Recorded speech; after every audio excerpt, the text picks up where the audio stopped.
Hey everybody, great to have you back here in the fish tank. Today we're going to meet Lumiri. Now this is a little series where we're looking at the new characters that are in the Vaultbreakers game, which is being developed by Minion Masters developer Beta Dwarf. And as said, we're going to meet Lumiri today.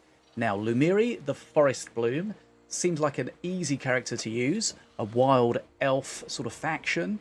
What's she good at? Shields and area control. What's she not so good at?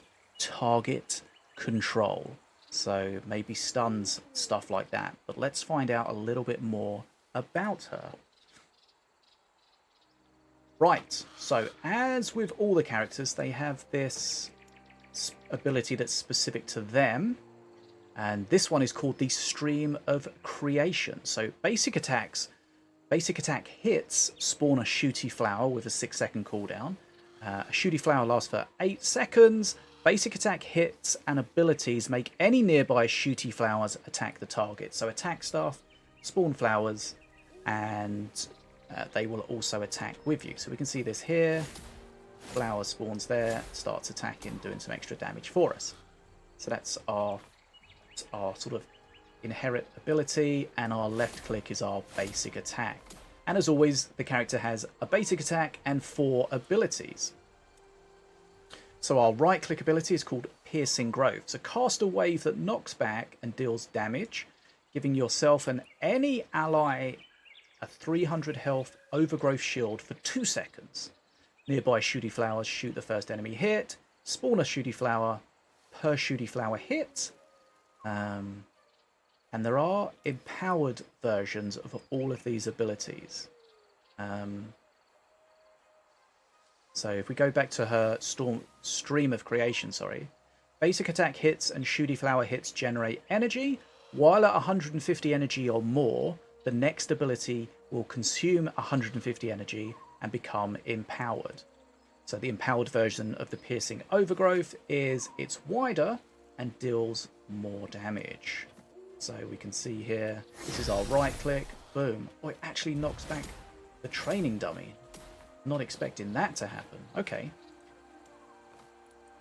So, reminder, basic attack hits and shooty flower hits generate 5 energy. So, we're attacking things, we're generating energy. So, what we'll do here, we'll get to 150 energy and then we'll see the empowered version. Look how much wider that is. Boom. Okay, it's going to end up in the next field if we carry on doing that. So, that's our right click. Our Q ability is the root cage. Create an area that after a short delay applies a 1.5 second root on enemies. It also deals damage and spawns a shooty flower per enemy hit. So really the way that she works is, remember the shooty flower hits will obviously do damage but also generate more energy. So the more flowers you can get, the more energy you can get, and the more energy you can get, the more often you can use your empowered versions of your abilities. It deals an additional 100 magic damage in the center. Any nearby shooty flowers will shoot, and the empowered means it's bigger and roots for longer. So let's have a look at this. So you've got the little circle in the middle which does the most damage. Boom, 160. And let's just attack this, which is going to generate our energy, and then we'll use our empowered version.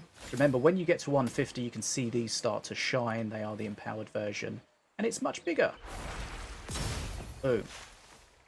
Doesn't do more damage, but it is bigger and it roots for longer. Now our spacebar ability is the Floral Finesse, and just a reminder, as we've said in other videos, you can change the hotkeys, I assume, but I'm pretty sure you can, as you find appropriate. So Floral Finesse, dash in the target direction while being immune, uproot any nearby shooty flower and place them around you. And the empowered version, do an explosion, dealing extra damage when arriving. Okay, so we do a little dash. Remind ourselves to dash. We're immune when we're dashing, so we can go through an enemy attack or something like that. Uproot nearby shooty flowers and place them around you. So that's kind of cool, but so you can kind of move your flowers with you. Keep them in range of your target. And a reminder that the empowered version, remember all of these abilities have the empowered version at 150 energy. You can see here it's got the circle to do that AoE. Boom, when it arrives. And our last ability This is a 50-second cooldown, so it's going to be strong. Bramble Wall. Create a wall of brambles that lasts for 8 seconds. Enemies walking through it take damage, and they will be rooted. Any nearby shooty flower will target, and the empowered version does extra damage and reduces the cooldown. So here is... Oh, look at this. Okay, so you can place this anywhere really within this circle. It's kind of tricky to place. Boom. You can see that. You can see it while the stuff's stuck in there. It's been rooted and it's taken sort of an AoE damage. And then we're just going to boost this up again. Get our 150 energy. We do have to wait 30 seconds. Maybe we won't wait 30 seconds. That's quite a way. So that's our attacks. We've got our basic left click. We've got our right click, which is our sort of area shot. We've got our Q, which is our root cage. We've got our space bar, which is our dash.